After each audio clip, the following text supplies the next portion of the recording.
and welcome back to another hopefully adventurous and exciting video here today from Blue Glow Electronics. As you can see here on the bench, I have a mono amplifier, and I'll tell you guys a secret. I have an affinity for for old mono amplifiers. I absolutely love these things. Don't know what it is about just a single unit. Back in the day, before stereo, people put a lot of money into a mono unit, a really high-end speaker, maybe nice turntable, and it sounded really good. Stereo came along, and it gave you a little bit more realism to maybe be in there in the moment, but still think a mono setup's amazing. And by chance, when you buy old mono units like this, I've had scenarios where I bought an old mono unit and like 10 years later found its matching pair, and ended up restoring the second one, and then all of a sudden, if I wanted to, I could put them side by side and have a nice stereo setup. So great fun to be had with a mono amplifier, and you'd be surprised. You get used to listening to it. It's pretty darn amazing. So what we've got here, pretty rare little bird. You can see here, it is a model G30U by Gott. Gott was a little bit of a, now he's became somewhat of a little famous audio engineer from the late 50s, early 60s. He went on to start a company called Biggs of California, and they produced a line of amplifiers, mono and stereo, and some preamps and various things, which are fairly highly sought after these days. Any of Gott's old stuff seems to be stuff that people are looking for. So when one of these pops up, they'll on eBay or whatnot, they'll usually go for quite a few dollars. I'll go through and tell you what I like about this thing, and maybe you'll share some of the passion as well. One of the things I really like, and you can see it really here, I love the old hammer tone paint finishes on these things. I mean, you just can't get that done anymore these days, or it's really hard to find. Everybody does powder coating these days, and it's hard to get good quality hammer tones in a powder coating. This amp's in a what I'll call Lake Placid blue color, which is a famous Fender guitar color. Many of the early Strats and likewise Jaguars and other guitars by Fender were made in this color, and over time they've morphed the color a little bit. It's not quite the same greenish blue that it once was back in the 60s, but hey, this thing looks like an old Fender guitar that's been beat up and carried all around. And hey, people pay good money to take modern guitars these days and beat them up and put the relic effect on them per se, make them look like they've been around a long time. So absolutely love this little amplifier because of that. I picked this up recently off one of the more common audio boards out there, Audio Karma, and the guy that had it, I bought quite a bit of stuff from over time. Really solid guy, and he sells stuff on there all the time. But I was really happy to get it. Good Thordarson output transformer on this thing. Got a nice hefty power transformer, but I do believe this power transformer has been replaced at some point. You can see the original mounting holes were here, and this thing's been mounted over here. But it's kind of it's a period correct time-wise power transformer, so I'm cool with that. And this thing runs a pair of 5881s, otherwise known as 6L6s. 5881s are kind of the industrial heavy-duty version of them. Came with a nice set of tongue sole 5881s, and these are in a push-pull output pair. Uses a 5U4 GB rectifier tube. And then up here on the front end, you can see the input to the amplifier here, the single input, because it's a mono unit. Feeds into a 6SN7 and then into another 6SN7. And we'll have to figure out how that's laid out. We'll have to get the schematic. Sometimes you feed in and you amplify a little bit, maybe on one side of this tube, then send it to the other side of the tube, and then amplify it again. And then sometimes you'll send it over here to do the phase splitting on it, and then off to these tubes. Other times it may feed into one side and then the other side, you know, or this may become the phase splitter, then it may get amplified here, then it may go over here. We'll have to see what the schematics got laid out for it. So it's got a couple power, big power capacitors here on this thing. Big can type multi-section. So we're gonna flip this thing upside down and take a look underneath of it and pull up a schematic and diagnose this thing a little bit.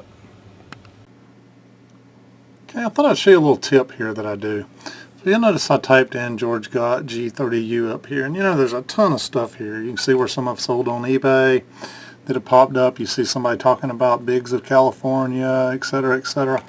Well, if I'm hunting for a schematic, the easiest way for me to do that is come up here then and click right up here on images.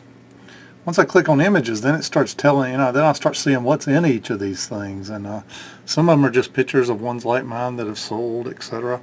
But then guess what? Right here, check it out. Right there's a nice schematic. And if I visit this page, right here, you'll see Bigs of California, George Gott G30U amplifier from 1957. And if you click over here then on the little schematic link, lo and behold, there's our schematic. Okay, I printed out a copy of the schematic, and what I thought I might do is just walk you through the schematic from beginning to end, and then walk you through the amplifier so you can see kind of what matches up with what. My goal here is to help you better understand, you know, a typical push-pull amplifier from beginning to end. Help you understand how once you got a schematic like this, you can kind of trace it over and identify it and match it up to what's inside the amplifier if you're trying to troubleshoot it. Then we're going to recap this thing because it's all original pretty much from 1957 for the most part. And so let's dive on in and do that. Okay. What I want to show you next is I'm just going to kind of walk this thing from one end to the other. And I found something pretty neat. If you'll notice here, we start with the input on this thing, and we kind of feed through the first half of the first 6S7, then the second half of the first 6S7, and then we feed into the two parts of the second 6S7. Then from there, we kind of go into the 5881 output tubes here. From there we kind of feed into the power transformer, and then we kind of feed to the output of the amplifier here, right? Well, check this out. If you notice the amplifier, you kind of come in on the input right here, the jack, kind of feed into the first 6S7 to the two sides, then to the two sides of the second 6S7. From there you kind of feed into the 5881 outputs. From there you kind of feed into the power transformer, out of the power transformer back into the to the terminals on the output. So pretty much the exact same physical layout here. They just kind of did it right here from one side to the other. And then this is even really cool. You kind of got the power supply, you've got the power cord itself, you've got some extra receptacles, you've got a fuse, you've got the power transformer, you've got the rectifier, then you've got the power supply capacitors, which ultimately then feed up in here to feed the amplifier itself, right? Well, check this out. Down here on the bottom half of the amplifier, got the power cord, got a couple extra receptacles, you got a fuse holder then, feeding out of that into the power transformer, coming out of the power transformer here, feeding into the rectifier tube, coming out of the rectifier tube, and you're kind of feeding the power supply capacitors, and from there you're kind of feeding the rest of the amplifier up top here. So I actually took this thing and laid it here. Pretty much identical, both logical and physical layout, which is not something you often see. Alright, let's do a little bit of a walk through this thing. So you kind of feed into the input here, right? Then you've got this 0.1 capacitor here, and really what this is an audio coupling capacitor in case the stage before happens to have some DC residing on it. It kind of gets rid of that, and you feed in here into a little bit of a resistor divider network, right? This is actually what you're going to end up calling the kind of the grid leak resistor here. But it feeds into the grid here of this tube, which then gets amplified, right, and gets sent up and out and over here, and it actually feeds into the grid of this second tube here, right? And this little long loop that goes all the way around here, all the way across, comes back over here and ties to the output transformer here. That is your negative feedback loop on this amplifier. So it kind of makes it into the cathode of this amplifier very first stage, and helps control frequency response, and the negative feedback here helps stabilize the amplifier in general. But once you get to the second tube in the second half of the first tube, remember when you put two tubes inside of one envelope, they're essentially two separate tubes. This is the phase inverter phase, and you got the similar grid leak type resistor here going on. And what we're doing is we're the way this thing's set up as a phase inverter, you feed the grid, and then you take the output from two different places. You take the output off the plate up here and send it on to the next 6S7, half of it, and you take the output off the cathode here, if you'll notice, and you feed it over through an audio coupling capacitor into the bottom, or the second half of this second 6S7. So this is one 6S7, first half, second half. This is the second 6S7, first half, second half. And the way the phase inverter works here, if you'll remember, any audio signal is just basically a varying waveform that goes above 0 and below 0, right? So the bottom half of this thing here, anytime you got a triode amplifier, what you take off the plate is inverted from what came in. So you'll pull the bottom half off of this top part here and feed it into here. And you'll take the top half of the waveform just from here up and there, and you'll feed it out the bottom of this tube, and it'll feed over into this tube. At this point, you're basically taking the signal then and amplifying it a little bit, and you're pulling it off of the plate on one side of this driver, and on this other one you're pulling it off of the cathode here, and then you're feeding it over through another set of coupling capacitors, and then you got some balance stuff here in the middle to do the DC balance set between these two tubes. Anytime you split a signal apart and you go to put it back together, you want that AC component to be right there at 0. If it moves up a little bit, you end up with a distorted waveform on one side or the other. And since all these components can vary over time in value and their tolerance or whatnot, you end up with a balance pot here, and then these tubes may not be identically matched either. So this thing helps. This is just a whole balance divider network here. But at that point then you're doing the big amplification. You're really pulling off the plate, feeding the power transformer here for the bottom half of the waveform, and you're pulling off of the plate here and feeding the other side of the power transformer for the top half of the waveform, and then the middle section of that transformer is typically grounded back down here. Pull off the other side, so that's a lot of high voltage. You're sitting here probably with 430, 450 volts right here on this output.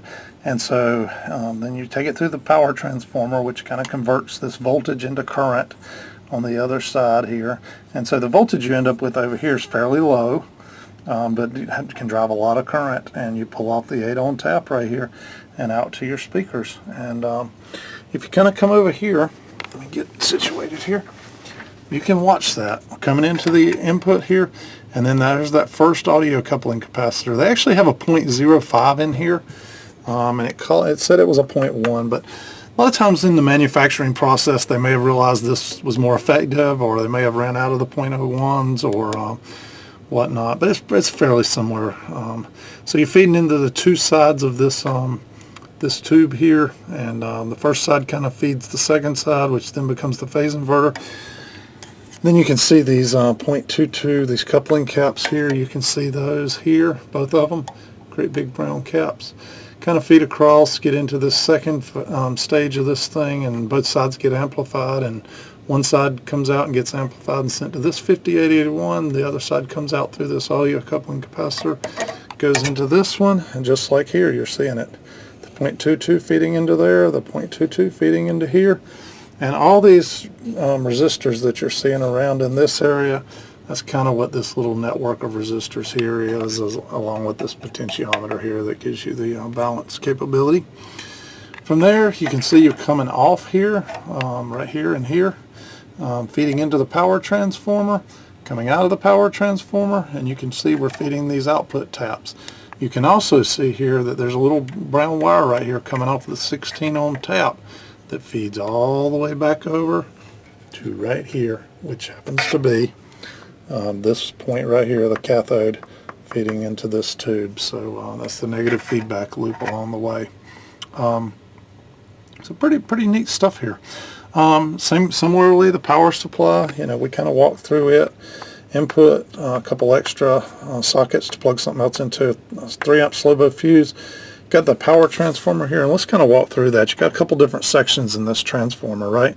Here in the middle, you've got 395 volts, 395 volts, 0 volts. So it's basically a 790 volt transformer if you measured from here to here, with a center tap. So 395 volts on each side, which we're feeding into this 5U4G. And anytime you'll come to learn, if you got about a center tap to one side, 395, by the time you rectify it, you'll actually end up with a little more voltage. So 435 volts being fed out here. We're then feeding into a 30 microfarad capacitor, a 30 microfarad capacitor. If you'll notice, these two here are just tied together, so they're kind of in parallel with each other. So right here at this point, you would take off 435 volts and you'd feed it up in here into this transformer. And you'll lose a little bit of drop inside the transformer here on either side. And if you'll notice, it comes out the other side. And what do we have up here? 430 volts. Similarly, you feed it into that point, comes out the other side of the transformer. Remember, there's some resistance in here. Lose a little bit. You end up with what? 430 volts right there. Here's a dropping resistor in the power supply. Drops the power down a little, the voltage down a little bit. You come out and yet another rectifier just to help clean things up a little bit. You come out of that and you'll notice over here it's feeding into a couple different points. One point it drops it a little more, takes it up here, and you're getting 195 volts right here. It gets split off right here, goes through a little bit of another resistor. You're getting 185 volts right here. So they're using resistors here to drop voltages to varying points as needed to feed different points inside of this thing. Similarly, they're pulling off of that point right there, coming over here through this kind of resistor divider network to get various voltages here, 45 volts, 45 volts. Looks like they're running the screen at a very similar voltage to the plate here, but you get the gist of what I'm talking about. And then there's a couple other windings here on this transformer. There's a yellow set of windings up top. This is a 5-volt winding, and if you'll notice what it feeds to, pin 2 and 8 on the rectifier tube. This is a 5-volt tube. You got to have 5 volts to feed this thing, so that's what the yellow is providing right here. Down here you've got a 6.3 volt set of windings right here. Guess what we're feeding with it? We're feeding the filaments right here on this 6SN7 and this 6SN7. That helps heat the filaments inside, causes the electrons to start moving, heats the tube up, and gets things going. So pretty simple little design. If you come over here and look, same thing, power line feeding in. Those extra receptacles feeding into here. You can see this is that center tap of that 6-volt winding, and it comes over here to ground, and the two green wires then come over here, and you can see they feed the filaments on this thing, and then kind of go from there to there onto the next one. The two yellow wires coming out here, they feed right here and right here, which are the it's pin 2 and pin 8 on the 5U4 rectifier, so it feeds the filaments of it. This one here is the two plates, and then you've got a center tap wire right here, which if you'll notice is grounded, just like it shows right here. It's noted red and yellow, grounded. And then the other two are feeding the two plates on this rectifier tube. So then we're pulling off, what's rectified here. We're bringing it over here, and look at this. This is a multi-section cap right here. And it has two 30 microfarad sections in it, and then 125 microfarad section in it. And if you'll notice here, these two are in parallel with each other because they're strapped together. Remember, the can is ground, so if these two are put together, they're kind of tied. And look, same thing. The can would be ground in both cases, and the positive points here are tied together. So you got this 30 microfarad parallel with 30 microfarad. Remember, when you parallel capacitors, you end up here with those added together, so 60 microfarads of capacitance. That other side over here that you saw, that 125 microfarad capacitor, it's somewhere else in this amplifier, and we'd have to chase it down. Matter of fact, I'm gonna let me break off and circle all the capacitors on this thing. Okay, I did, and there it is, 125 microfarad capacitor. So it's somewhere completely different in the circuit. It's just sharing the same can. If you'll notice, it says C1, sharing the same can, C1, C1. This one is actually, this capacitor, this 30 microfarad, is actually inside of this can up here, which is, you know, a long ways away from that one.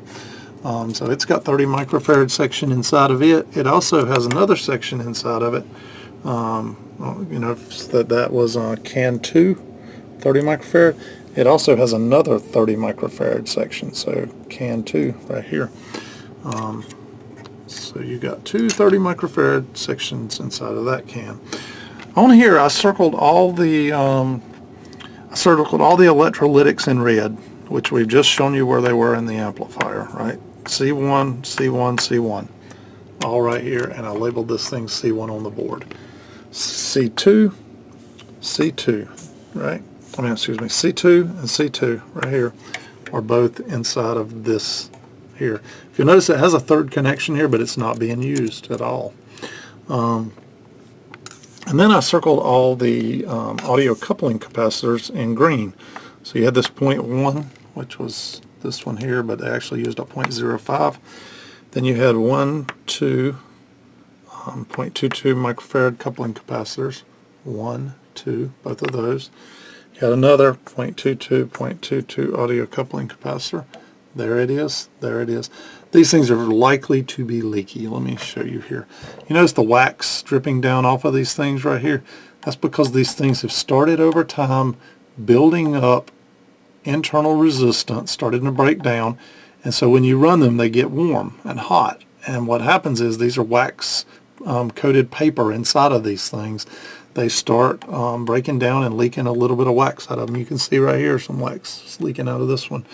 So I'm going to replace these. I guarantee you they're leaky because of that, because they wouldn't be building up heat like that if they weren't.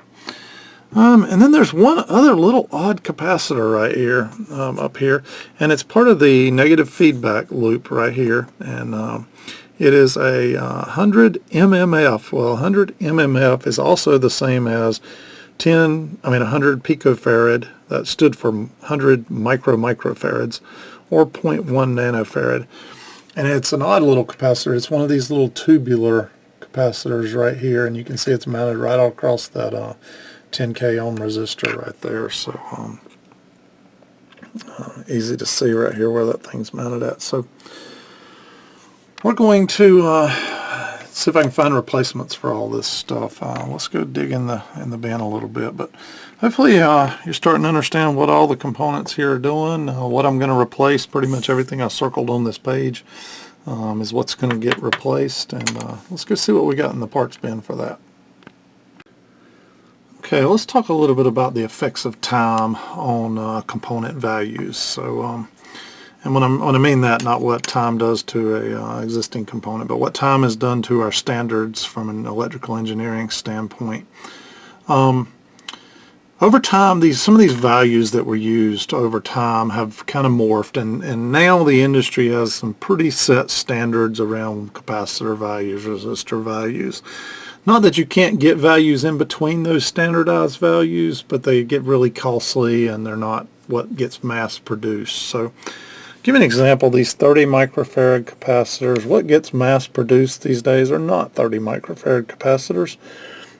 They are, as you can see here, 33 microfarad capacitors at 450 volts. Keep in mind, we got at least 435 volts sitting here, so need something with a little bit of headroom, so I got 450 volt caps. But I think we'll be fine in a power supply section replacing the 30 microfarads with 33. You just give it a little more capacitance.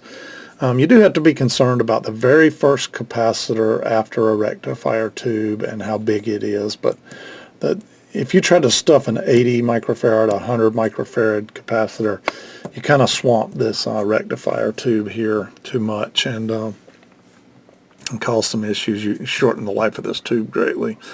But the 33 microfarad will be fine. At any rate, got everywhere we had a 30 microfarad capacitor, we're going to end up putting in these 33 microfarad capacitors underneath.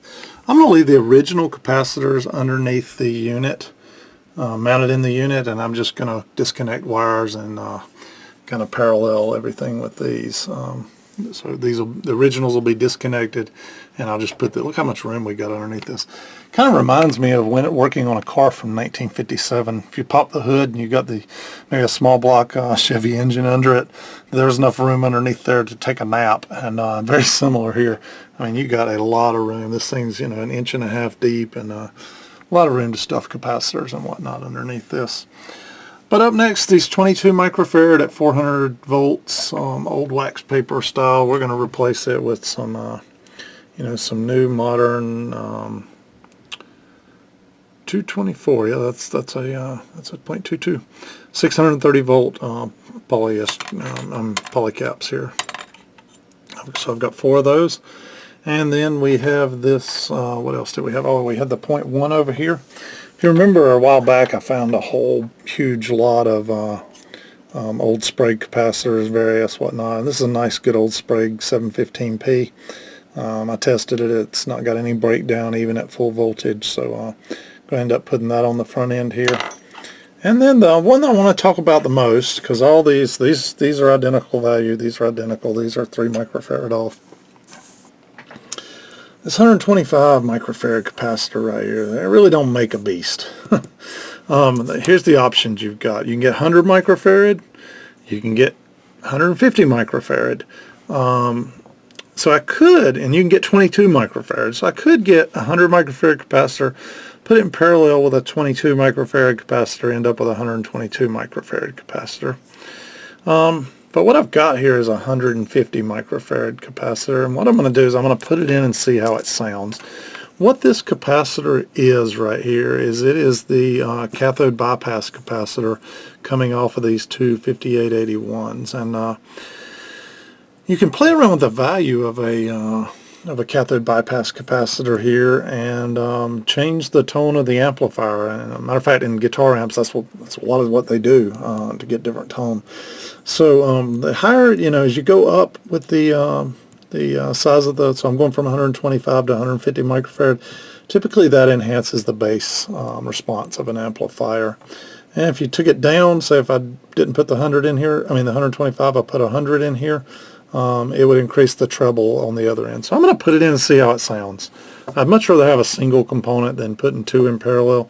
If it doesn't sound great, if it's a little bassy or boomy on the low end, and I start to lose some of the high ends, then I'll take this out and try 100 then. And if that's too much on the high end, and I've lost too much of my bass, then I'll end up paralleling 2 and put 122 microfarad in there in parallel. But before we do all that, if you notice I've got the speakers connected up. You've got your common here, and then your 4 ohm, 8 ohm, 16 ohm. I've got it connected to common and 8 ohms right here. So I'm feeding up then into the kind of my audio breakout circuit, which then ends up feeding up to my speakers. And I have to tell you an embarrassing story. I must have had mono amplifiers on my mind for the past 2 weeks.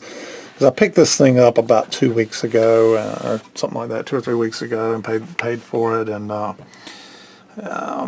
it showed up. So I must have just been thinking mono. Well, here's the deal. Let me walk you to the other side of the room. I'll show you something. These were the speakers I was running in my amplifier for a while.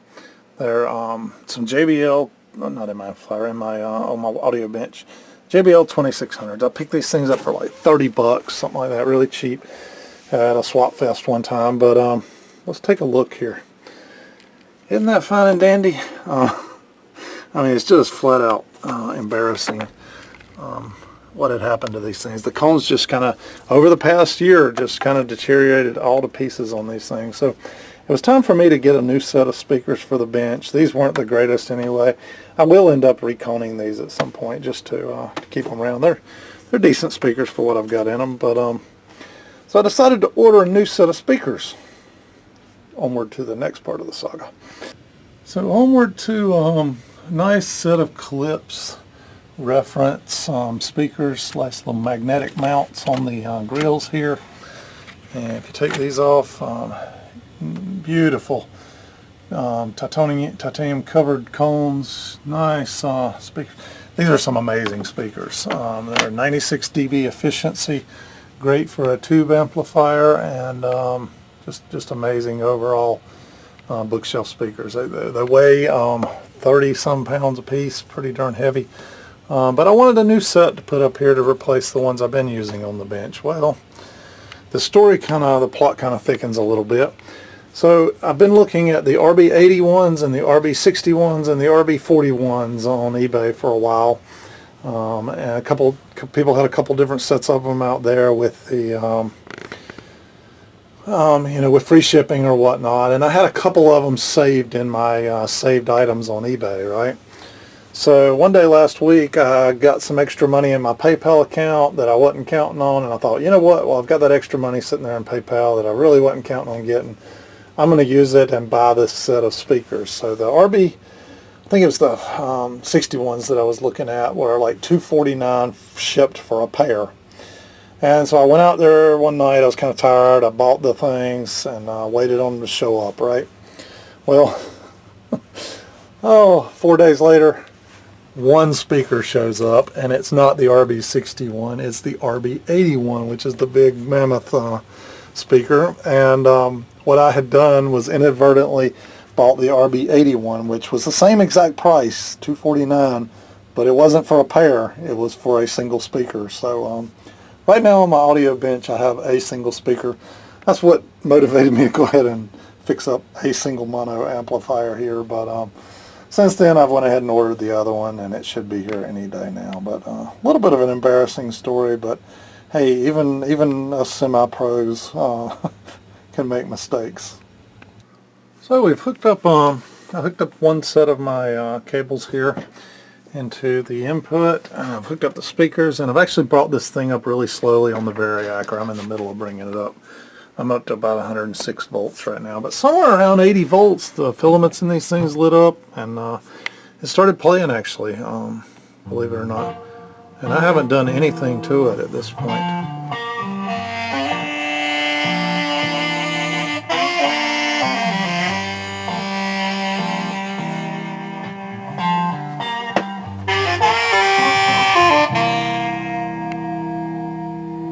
Sun coming on the telephone. Don't have the heart. Pretty cool stuff. It's actually working well, even with these old electrolytics in it and the caps. But what I've not done is put it on the bench and ran it through and looked at the distortion and whatnot. Why don't we do that real quick? Okay, I'm feeding this thing with the, let's see what we got going here. But feeding it with the 8903 audio analyzer. Got a 1 kilohertz tone basically, and getting about, looks to be here around about 6% distortion. And yeah, look at this. What am I getting here? Nice big clip on the top side here. Some nice see that? I don't know if you can see that little flashing. Little bit flashing right down here, which is some spikes on the transition there. So things certainly clipping and certainly causing some distortion. Not a nice clean output like you would expect. I bet if I drop the amplitude down on the input, yeah, see there. But then we're still at 1.2% distortion. And I'm driving that with 0.2 volts right there, which is less than half of. It's less than half the of line level. If I go full line level over here, 5 volts. Ooh, full line level. I mean, it's got transition points right here between you. The phase inverter's not working exactly smoothly. You clip in on both ends. You got a bunch of noise down here coming off. So definitely needs some work on it. Okay, the soldering iron's heating up, and I'm gonna get all these parts here ready, and we're gonna put them in this thing and see how it cleans up at that point. So should be fun. Hopefully we'll clean up that output and it doesn't end up with the same distortion, and we will have restored a nice little amplifier. One thing to note, these capacitors here, remember? Showed you in my last Marantz video. These things are still charged. I've got to discharge these things before I start working on this amp. The other thing, if you'll notice I did, because I'm a safety nut, I unplugged this thing completely. And so we're going to discharge these capacitors, and if you remember, I showed you last time, I just use a little lead from ground on one end, and then the other end I've got a resistor kind of tapped onto it, and I'll go from ground to each of those and drain those things off slowly. So I kind of took a couple different approaches here to trying to simplify things. So if you remember, this originally had this big red wire running way over here to the top of this, and it had another red wire, which I've cut out at this point, this red wire, that was feeding from pin 2 here on this tube socket over here to this point right here. So, and both of those are in parallel. So the bottom parts of the capacitor, the negative parts, are grounded, and the top two are tied together, and one went up here and the other went to pin 2. So what I do, I tied the two negatives of this capacitor together down bottom. You can see I twisted them together there. And what did I do? I ran them in and soldered them into a lug here that was connected. See how these tube sockets have little lugs coming off at the ground? So I soldered it into the lug, the negative lug there, and that thing's solid as a rock. I'll end up putting a little bit of some kind of silicone underneath to hold this to the chassis a little bit so it doesn't vibrate. But those things are soldered in really well to that ground lug now. Up next, I took the two positives and I tied them together here. You can see I wrapped it around on there and soldered them and then snipped it. And then what did I do? I tied one of those to right here on pin 2. So I basically eliminated this whole need for this red wire, and because I went straight to pin 2, and then I ran the other wire that comes from the transformer right here to pin 2. So exact same circuit, just a little bit more simplified. And then on this one, you notice you got this 125 microfarad capacitor that's feeding from here all the way up, and if you notice where it goes right here to what is that, pin, shoot, I can't see here, pin 8 of this socket, which then it feeds over via a red connection to this, and then it feeds into this resistor, comes to the other side of the resistor, the other side of this resistor goes down inside there. It's hard to see, but it goes to ground. So if you look at this, what you got is you're coming out of the cathode, pin 8, you're basically going resistor to ground, and in parallel with that is this 125 microfarad capacitor with the negative part at ground. So what did I do? I found the 350 ohm capacitor right here, and it had a solder lug on this side and it had a solder lug on this side. So all I did was put this thing in there and soldered it straight in from one side to the other, so it's in parallel with that resistor, just like it is right there. Isn't that much cleaner? Now I can cut this entire whole wire out of here from there to there, and we've got our cathode bias resistor here, as well as our cathode bypass capacitor, both in place. See, I snipped the brown wire out of there, and look, capacitor completely disconnected at this point, been replaced by these two and this one in place. From there it gets pretty simple. We'll keep moving along. I'm going to do the two sides of this 30 microfarad as well. Okay, got those replaced. Got this can replaced. So let me show you a little trick I did. And what I did was I took the negative sides of these capacitors and I ran them straight into existing ground lugs that were down here. You can see this was the ground lug off the old capacitor. So I soldered that in there good and tight, and man is it, and you can't wiggle that capacitor. Then what I did was I took a pair of, these are really good high quality snippers, and I basically snipped that lug right off the top of that capacitor, and brought all of them straight up here and soldered them right on to this lead of the capacitor, just the way they were in the original setup.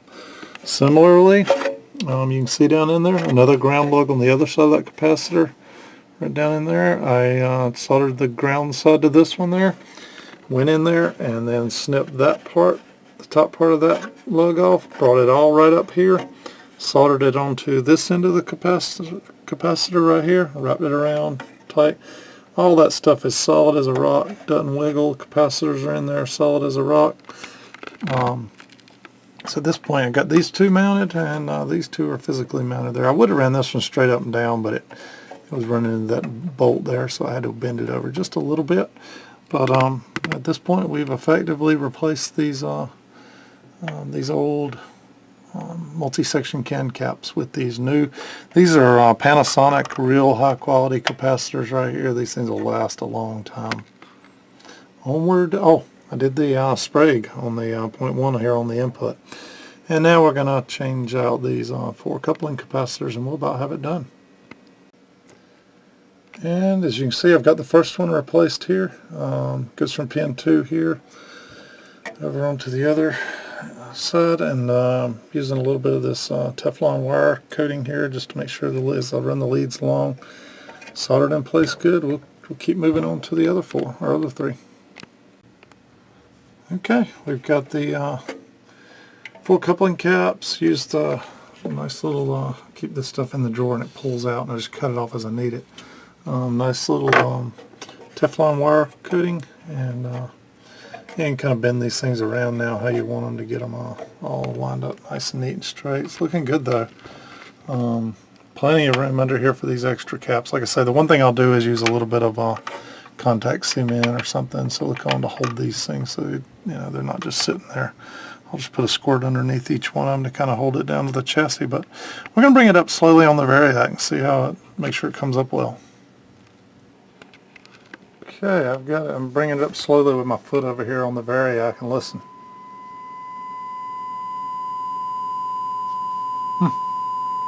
I'm at 107 volts there. That's why I like my little Variac down here. I can do with my foot. Oh, we're at 120 volts right there, so normal line. One thing I am going to do, I'm going to go throw a thermistor in this thing to help drop the line voltage a little bit and to help slow the inrush current. Help the tube filaments last a little longer turning this thing on and off. But let me throw it on dummy load. Let's check out some specs on it now, just some rudimentary ones. Hey, check this out. Driving it really hard now. Beautiful sine wave. Check this out. 0.8 volts. 0.8% distortion, so less than 1%. Let's see if I can crank it up just a little more. Yeah, it's beyond line level. It's starting to clip it there. Let me go back to line level. Yeah, back at line level. Beautiful, beautiful, beautiful. Beautiful little sine wave here. And like I say, as this thing's warming up, check out that 0.6% distortion. Let's run a let's turn the 3582 on and see if we're getting any harmonics on this thing. Okay, so we've got the primary 1 kilohertz right here. I'm not seeing even the slightest little glitch of any harmonics here on this thing. Woohoo! Beautiful.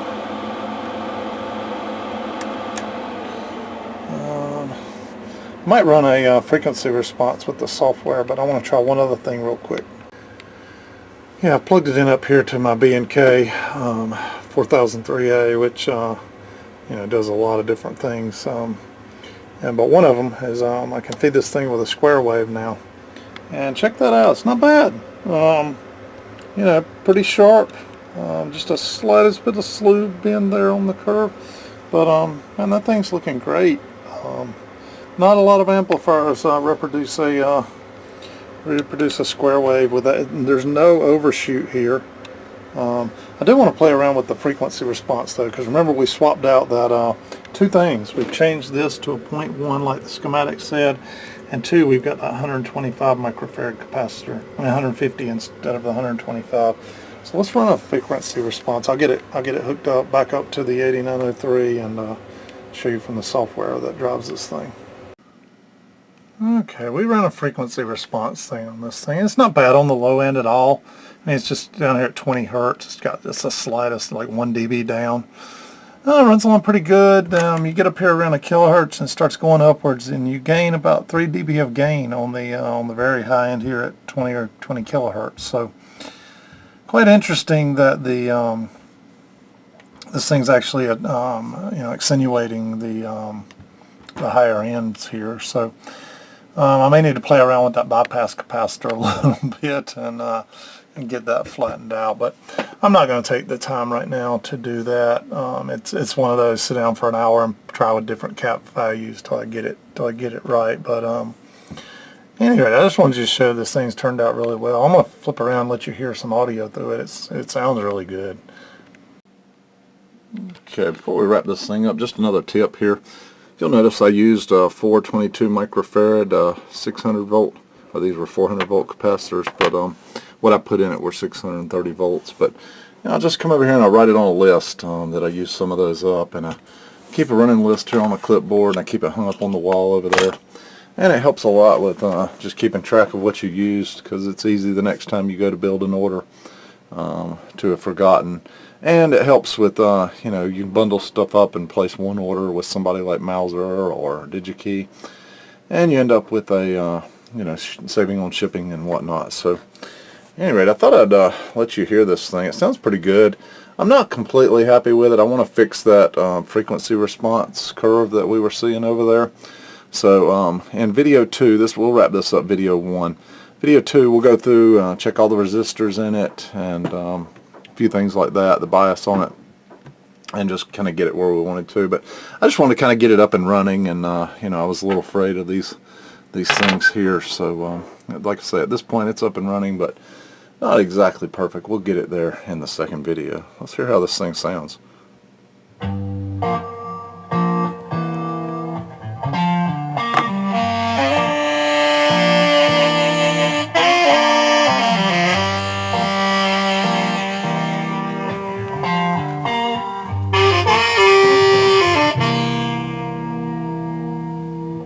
Saw you coming on the telephone.